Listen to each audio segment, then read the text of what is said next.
Honestly, I just came on here to say I told you so. Julius Randle is better than Nas Reed.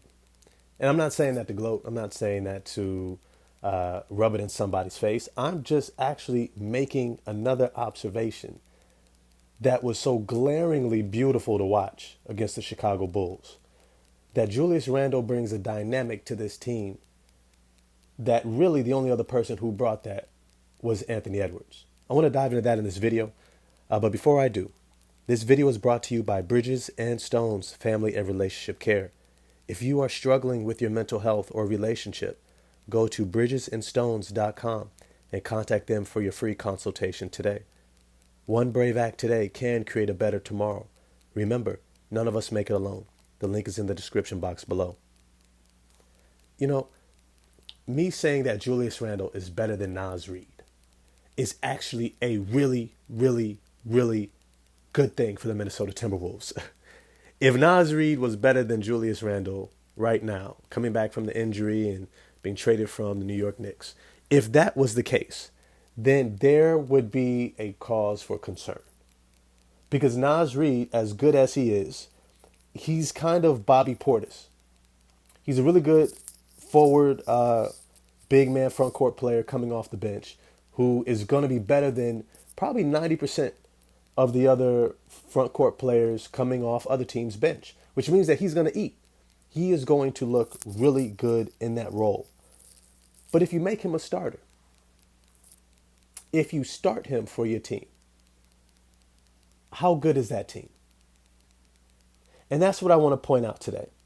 Just how good the Minnesota Timberwolves looked. Something that I noticed in this game. One, Nas Reed was out. So I think it really lended towards getting a lot of minutes for Julius Randle and allowing him to acclimate himself to the offense. And also for the other guys to acclimate themselves around an all-NBA forward and figure out how they're going to fit in around him. But one thing that I noticed is that, one, he fits really well. He fits really well. Look, great players play great all the time.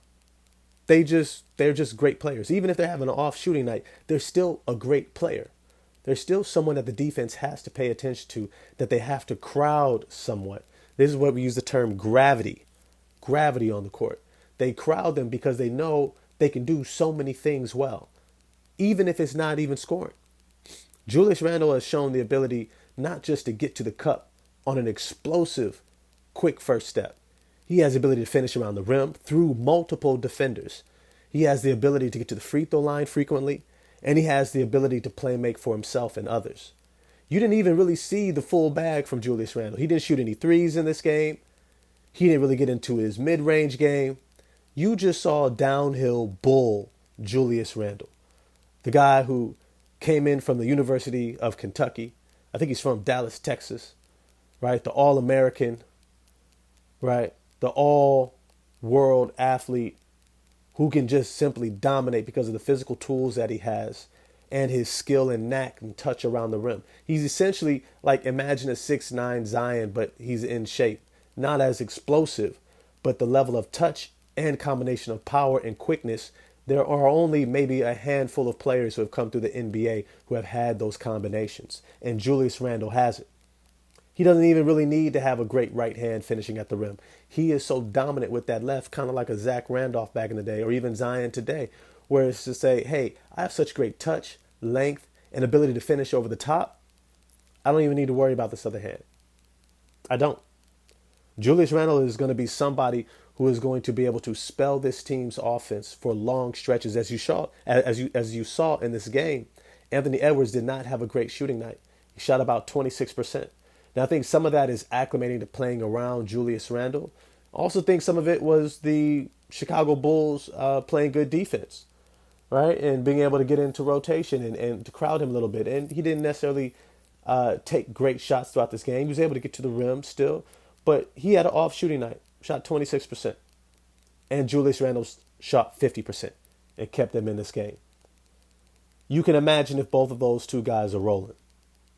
If both of those guys are getting off, this team is going to look completely different. Julius Randle and Anthony Edwards is going to become a dynamic 1-2 punch, probably one of the better 1-2 punches in the NBA. Right now, I like that 1-2 punch probably better than, what, Shea Gilgeous and Jalen Williams. I like Jalen Williams a lot.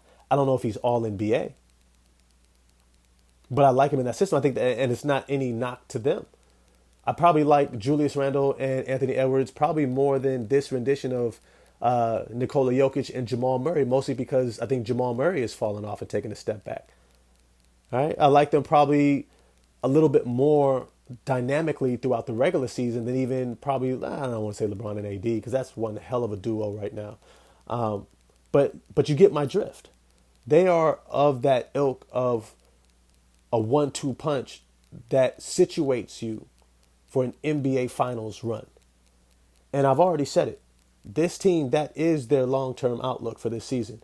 Best case scenario.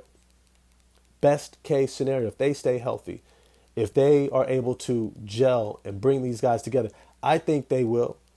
Because Coach Finch, I always want to say Fred Finch. Y'all already corrected me. It's Chris Finch. I got it. Chris Finch, not Fred Finch, right? Chris Finch has already coached Julius Randle back in New Orleans when Julius Randle actually had his big kind of coming out party before he went to the Knicks and later went on to becoming an all-star and all-NBA performer. So they have that familiarity. I don't think it'll take a long time for them to integrate Julius Randle into this system.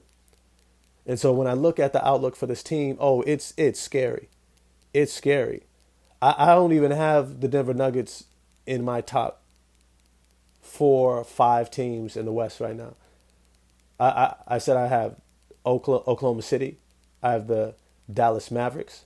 I have the Minnesota Timberwolves. And then I have the Memphis Grizzlies.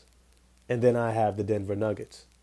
I think the attrition on the Denver Nuggets' legs over the years of making deep playoff runs and winning an NBA championship and then losing key players like Bruce Brown and Kentavious Caldwell-Pope. I think these things are going to weigh on them. Losing Reggie Jackson, right? Jeff Green, losing the guys that supplemented what the starters do that allow you to keep them fresh. I think the Denver Nuggets are going to take a step back, especially throughout the regular season. And I think these other teams are going to take more prominence. And I can see the Minnesota Timberwolves with the top 3 seed in the West at the end of the season. And they'll have a chance to make a great run. But as always, I want to know what you all think. What did you think of Julius Randle's debut? What do you think of the outlook for this team? If you enjoyed this video, smash that like button for me. Hit subscribe and the bell for notifications. And definitely drop this video in your group chats and get at me in the comment section. And I'm going to get at y'all there. Peace.